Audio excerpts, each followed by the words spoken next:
Maintenir le cap sur l'intégration et consolider la croissance, c'est le mot d'ordre lancé hier lors de la 17e session de la conférence des chefs d'État de l'UEMOA. Les 8 chefs d'État membres de l'espace monétaire présents à Dakar ont soutenu l'argumentaire des experts qui disent attendre cette année 2013 une croissance moyenne de 6,5%. L'ouverture des travaux dès le début de ce journal. À Rome, ce sont 3 grandes actions qui ont été adoptées pour réaliser les engagements de lutte contre les mutilations génitales féminines.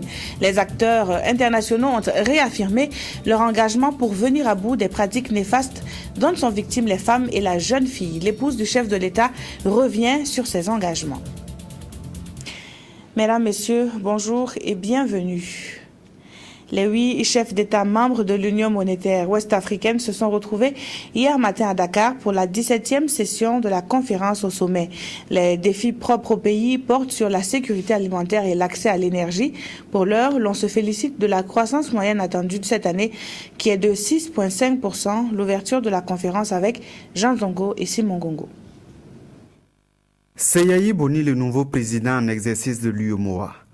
Faure Gnassingbé lui a passé la main ce jeudi à Dakar, à la fin de la 17e session de la conférence des chefs d'État, après 2 années passées à la tête de l'Union. Mais ici, l'Union a été aussi politique et économique. Blaise Compaoré et ses pairs ont accueilli le président malien qui participe au sommet pour la première fois. C'est une victoire du Mali, selon le président Macky Sall, l'hôte de la cérémonie. Les présidents Ouattara et Compaoré ont d'ailleurs été félicités pour leur contribution à la tenue des élections au bord du Djoliba. Les chefs d'État se sont accordés à opérationnaliser le volet sécurité et paix au sein de l'espace et demandent à la Guinée-Bissau de poursuivre ses efforts de sortie des crises. Sur le plan économique, les présidents de l'espace UEMOA ont noté avec satisfaction la croissance moyenne de 6,5% enregistrée en 2012 et cette année une croissance de 6,4% est attendue. Mais le cri de cœur du président Faure Gnassingbé reste que cette croissance est récente sur le quotidien des populations. À Dakar, les chefs d'État se sont engagés à trouver des ressources pour les investissements et demandent une surveillance du niveau de l'endettement. Pour ce faire, une politique foncière sera mise en place dans les années à venir. Le grand chantier qui demande l'investissement et l'énergie, et là les 8 appellent à diminuer le coût de l'électricité 5 fois plus cher dans la région que partout ailleurs en Afrique. Le président Yayi Boni doit poursuivre les chantiers, surtout la question de la sécurité alimentaire. Retour au Burkina pour prendre la direction de Niassan dans le Sourou. Le Premier ministre y est pour l'installation des organisations d'usagers de l'eau agricole de la vallée. Les producteurs agricoles ainsi organisés sont désormais aptes à gérer l'exploitation et la maintenance du système d'irrigation. 9 organisations ont ainsi reçu quitus dans la vallée du Sourou. Le point avec Wendata Nathalie Kaoré. Comme cette station de pompage de la vallée de Di, l'exploitation et la maintenance du système d'irrigation et de drainage, l'utilisation des méthodes d'économie d'eau et des nouvelles technologies d'irrigation seront désormais assurées par les exploitants agricoles eux-mêmes à travers les organisations d'usagers d'eau agricole. Elles ont été mises en place en 2012 et reconnues officiellement en février 2013. La présente cérémonie est la reconnaissance de la légitimité de ces organisations de producteurs ainsi que le démarrage de leurs activités sur le terrain. L'organisation d'usagers de l'eau agricole, OUA, est une personne morale établie en tant qu'organisation professionnelle à but non lucratif afin d'exploiter, d'entretenir et de maintenir la totalité ou une partie d'un aménagement hydro-agricole et de fournir le service de l'eau à ses membres. Les organisations d'usagers de l'eau agricole ont pour obligation de rendre compte à l'autorité de mise en valeur de la vallée du Sourou de toutes leurs activités techniques et financières. Elles doivent poursuivre en aval le travail accompli en amont par le Millennium Challenge Corporation dans la vallée du Sourou. À quelques mois de la fin de ce compact, l'ambassadeur des États-Unis apprécie les réalisations du MCC dans la localité. Le Burkina Faso, en fait, mérite d'être applaudi pour les efforts exceptionnels qu'il a fait dans la mise en œuvre de cet ambitieux programme. Son Excellence, M. Barack Obama, président des États-Unis d'Amérique, sera effectivement ravi d'apprendre que notre partenariat ait produit des résultats capables de faire une différence dans la vie du Burkinabé ordinaire. C'est tout naturellement que le Premier ministre a traduit sa reconnaissance aux États-Unis à travers le MCC. Il a surtout salué le modèle participatif que le MCC a initié pour permettre aux exploitants agricoles d'être des acteurs clés du développement hydro-agricole de la vallée du Sourou. Il s'agit justement de responsabiliser davantage les exploitants, les amener à mieux entretenir les ouvrages, à mieux gérer l'eau. Et je pense que c'est une expérience que nous devrons étendre sur l'ensemble du territoire. Vous voyez souvent, si je prends un exemple très simple, nous réalisons souvent beaucoup de forages à travers le pays. Mais qu'est-ce qui arrive? Souvent, moins d'un an après, à cause d'une petite panne d'un écrou, le forage reste bloqué parce qu'on n'a pas su organiser les villageois autour de l'entretien de ces équipements. C'est pourquoi je félicite vraiment ce nouveau concept et j'espère qu'il va durer et qu'il pourra ainsi permettre aux populations de prendre en charge les périmètres. Après l'installation, des contrats et des chèques d'un montant total de 105 millions ont été remis aux organisations d'usagers de l'eau agricole par le gouvernement burkinabé. C'est un geste pour les encourager à bien exploiter leur terrain afin d'être des modèles dans le Sourou et au Burkina Faso. Elles sont 3, les grandes organisations pour réaliser les engagements pris dans la résolution de l'Assemblée générale sur les mutilations génitales féminines. C'est ce qui ressort de la conférence internationale de haut niveau tenue à Rome en la matière. Au cours des débats, les acteurs ont réaffirmé leur engagement pour venir à bout de l'excision, mais aussi de toute pratique néfaste dont sont victimes les femmes. Alassane Zéo, Salinana. Avec l'adoption de la résolution 67-146 de l'Assemblée générale des Nations unies qui consiste à intensifier les actions pour éliminer les mutilations génitales féminines, les participants à la rencontre de Rome ont tous réaffirmé leur détermination à redoubler d'efforts pour avancer dans l'application de la résolution adoptée en 2012. Ils étaient tous d'accord qu'il est plus que nécessaire d'accélérer le changement et de nouvelles mesures ont été prises afin de faire disparaître les mutilations génitales féminines. Accélérer l'adoption et l'application des cadres politiques et juridiques qui assurent l'égalité des sexes et qui protègent et instaurent pleinement les droits des filles et des femmes, notamment le droit d'être à l'abri des mutilations génitales féminines. Ceci implique de prendre toutes les mesures nécessaires d'ordre légal, politique, judiciaire, ainsi qu'en matière de programmation et de budgétisation ou toute autre mesure au niveau mondial, régional, national, local et communautaire pour éliminer les mutilations génitales féminines. Les conclusions des travaux de cette conférence internationale notent également l'engagement des États présents à soutenir davantage les communautés, les organisations de la société civile et les médias pour garantir l'exécution des activités et améliorer les politiques et programmes nationaux de santé sexuelle et reproductive. Ils ont en outre décidé d'accroître les ressources et promouvoir la responsabilisation pour un abandon définitif des MGF. Ceci implique de consolider les partenariats parmi la multitude d'acteurs qui opèrent au niveau national, régional et mondial dans différents contextes en usant différentes approches et qui contribuent à l'objectif commun d'éliminer la pratique. Les défis à relever demeurent immenses, mais ce sont des participants convaincus qu'avec les progrès et l'engagement accru, coordonnés et complémentaires des acteurs de la lutte au cours de la dernière décennie, ils pourront ensemble atteindre la tolérance zéro très prochainement. Tolérance zéro également dans le BAM, ici au Burkina, pour les violences faites aux femmes. L'ONG Wildaf s'y implique fortement avec une stratégie nouvelle, transformer les victimes en acteurs de promotion des droits humains. Les femmes, mais aussi les hommes de la province ont reçu des notions juridiques en la matière. Explication, Isaïe Parkouda et Frédéric Etienne Bassenga. 3 jours durant, ces participants venus de plusieurs villages de la province du BAM ont bénéficié d'une formation sur les notions de droits de l'homme. Ces femmes et hommes appelés parajuristes vont plaider en faveur de l'exercice des droits des femmes une fois de retour dans leurs villages respectifs. La formation que WILDAF a organisée et que nous avons participé nous a permis de connaître nos droits. Après notre retour, on pourra partager les riches enseignements que nous avons acquis aux autres femmes du village. Cela va leur permettre aussi de faire valoir leurs droits. Cette formation, organisée par le réseau Femmes, Droits et Développement en Afrique, WILDAF, s'inscrit dans le cadre des activités du projet Les femmes et paysans ouest-africains contre la pauvreté. Un projet lancé depuis juillet 2012 et qui vise à promouvoir et à défendre les droits de la femme en général et ceux de la femme rurale en particulier. Nous avons eu à former 30 parajuristes et plus d'une centaine de membres de comités de défense des droits des femmes dans 15 localités de la province du BAM. Et ces femmes parajuristes et ces comités avaient pour mission de porter un message dans leur communauté.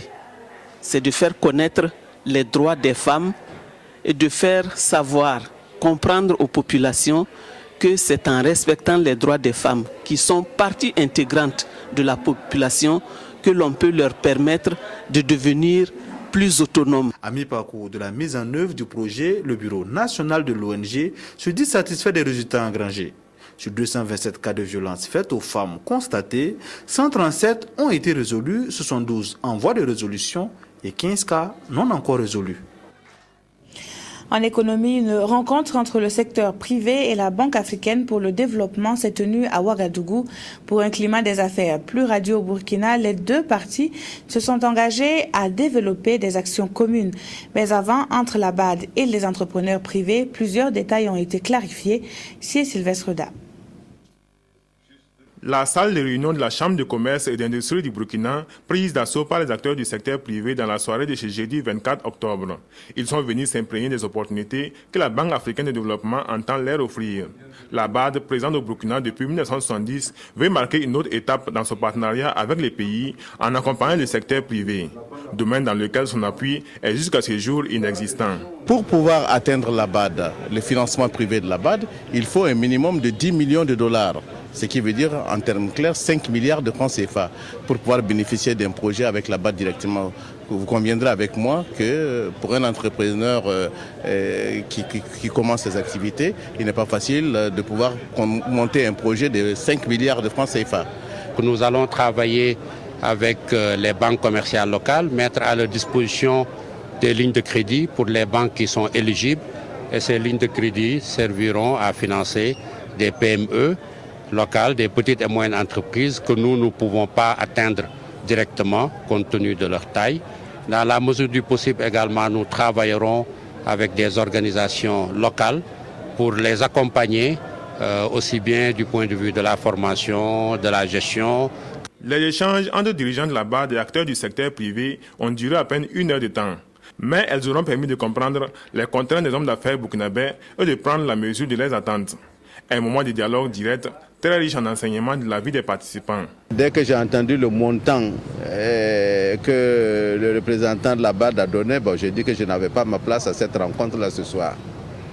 Heureusement pour nous, le DG de Coris Bank a intervenu et nous a bien situés. Maintenant, je pense que c'est plus intéressant qu'il se dépêche de mettre des lignes de crédit à la disposition de nos banques et nous aussi nous allons en bénéficier. Cette rencontre initiée par la Chambre de commerce et d'industrie s'inscrit dans le cadre des actions visant à l'amélioration du climat des affaires au Burkina. Une mise en œuvre des conclusions de la dernière rencontre du gouvernement secteur privé. Des fonds, il en faut pour booster le secteur agricole et l'Union nationale des producteurs du Burkina en est consciente. À la faveur de la 15e Assemblée générale de l'UNPCB, plus de 200 participants se sont retrouvés à Bobo-Dioulasso pour élaborer un plan quinquennal. Lequel plan sera axé sur l'acquisition d'équipements, mais aussi l'actualisation de l'image de l'Union fédérale. Karim Sissé, reportage. Pour la 15e année consécutive, les membres de l'Union nationale des producteurs de coton du Burkina, UNPCB, se sont retrouvés pour leur assemblée générale. Une rencontre statutaire au cours de laquelle les différents points inscrits lors de leur assise de 2012 seront examinés. Il s'agit de voir ensemble ce qu'ils ont pu concrètement réaliser de cette feuille de route. Vous savez que depuis quelques années, nous avons traversé une crise. Présentement, on ne sent plus la crise. C'est que nous avons travaillé à la cohésion au sein de notre organisation et à l'entente et avoir les mêmes objectifs de production. C'est pour cela, l'année passée, nous avons atteint les 630 000 tonnes. Cette année, nous allons atteindre les 730 000 tonnes. Donc, c'est ce programme qui nous a apporté cela. C'est dans la cohésion, le dynamisme de tous les acteurs. C'est ça aussi qu'on peut œuvrer pour gagner le pari. Cette année, l'UNPCB s'est fixé le pari d'atteindre une production de 730 000 tonnes de coton-graine contre 630 000 tonnes la campagne dernière. Et pour le président de l'Union nationale des producteurs de coton du Burkina, cette tribune leur offre l'opportunité d'échanger à bâton rompu en vue de relever les défis. Toute chose qui permettrait au Burkina de demeurer toujours leader dans la production de l'or blanc en Afrique. Vous savez qu'il y a les changements climatiques présentement. Et avec l'agriculture, il faut que nous puissions intégrer ces changements climatiques, nos comportements par rapport aux changements climatiques. Donc, vous savez que l'installation est devenue difficile et puis il y a des sécheresses. Donc, avec le ministère de l'Agriculture, nous envisageons faire des boulis d'irrigation d'appoint et nous allons parler de ça au niveau de notre assemblée pour que chacun puisse se préparer parce qu'avec les changements climatiques, nous devons nous adapter aux changements climatiques. Donc tout ça, c'est des défis à relever et aussi l'effort que l'État a fait à nous pour l'exonération des tracteurs. Les tracteurs arrivent le 7 novembre à Abidjan. 10 jours, ils vont les emmener à Bobo. D'ici le mois de décembre, nous allons mettre à la disposition des producteurs les 300 tracteurs. Cette 15e Assemblée générale de l'UNPCB a été l'occasion pour les membres de collecter quelques poches de sang pour sauver des vies, surtout en ces temps où le paludisme sévit le plus au Burkina Faso. Les activités entrant dans le cadre du 53e anniversaire des Forces armées nationales se poursuivent sur toute l'étendue du territoire national. Le 1er novembre prochain, l'armée-nation sera célébrée officiellement à Ouagadougou, mais depuis le 21 octobre dernier, il y a fort à voir. Les détails de ce qui est prévu dans ce commentaire signé Oswald Gaëtan Segueda. Pour ces 53 bougies, la Grande Muette a décidé de parler. Son anniversaire sera célébré avec en ligne de mire les défis de la sécurité régionale. La crise militaire de 2011 et la lutte contre le terrorisme ont conduit le commandement à réfléchir sur les exigences du contexte sécuritaire actuel. Les menaces sont devenues transnationales, elles sont devenues globales, elles sont devenues diffuses, elles sont devenues asymétriques, à telle enseigne que le concept donc de sécurité collective tend à prendre le pas sur des notions purement territoriales. Cette célébration offre l'occasion à l'armée de s'ouvrir au public. Des journées portes ouvertes sont prévues les 25 et 26 octobre à la place de la Nation avec une campagne de consultation gratuite d'ophtalmologues et de dentistes. Le grand défilé s'effectuera le 1er novembre sur le boulevard Muammar Kadhafi à Ouaga 2000 et le 2 novembre, un dépôt de gerbe en mémoire des dévanciers mettra fin aux activités. Mais avant, les corps habillés se sont rendus à Sanyogo, où vivent les réfugiés maliens. Dans cette localité située dans la commune de Pabré, l'armée y a laissé des traces et pas des moindres. Des céréales d'une valeur estimée à plus d'1 million de francs CFA pour soulager le quotidien de ceux-là qui sont loin de leur patrie. Zalissa Sanfo, Wendata Nathalie Kaori. 4 tonnes de céréales d'une valeur d'1 million de francs CFA pour les réfugiés maliens installés à Sanyonyogo. C'est la contribution des forces armées nationales pour les besoins de ces familles contraintes à quitter leur pays. Les forces armées nationales, à l'occasion de leur anniversaire, ont décidé cette année de témoigner leur solidarité à ces réfugiés par des dons à ceux d'entre eux qui ont été accueillis au site de Sanyonyogo à Pabré. Personne ne choisit délibérément de quitter sa patrie, sa famille et de vivre la condition de réfugié qui est aujourd'hui la vôtre. C'est dire que nous sommes sensibles aux difficultés que vous connaissez Les bénéficiaires ont exprimé leur gratitude à l'endroit des forces armées burkinabais engagées aux côtés d'autres frères d'armes pour le rétablissement de la paix et de la sécurité au Mali. À tout le monde, au nom de la communauté malienne réfugiée au Burkina Faso, nous disons merci, grand merci à l'armée nationale du Burkina Faso. Nous disons merci au gouvernement du Burkina Faso. Nous disons merci au président de la République du Burkina Faso. Et nous disons merci à tous les Burkinabés. Parce que depuis qu'on a pris le sol du Burkina, on ne s'est pas senti ailleurs. On pensait toujours qu'on était chez nous au Mali. Donc, et anniversaire à l'armée du Burkina. Cette année, le 53e anniversaire des Forces armées nationales est célébré sous le thème « La responsabilité des Forces armées nationales face aux défis de la sécurité régionale ». C'est sur cet acte de solidarité que se referme ce journal. Merci de l'avoir suivi. Très bon après-midi sur la télévision du Burkina.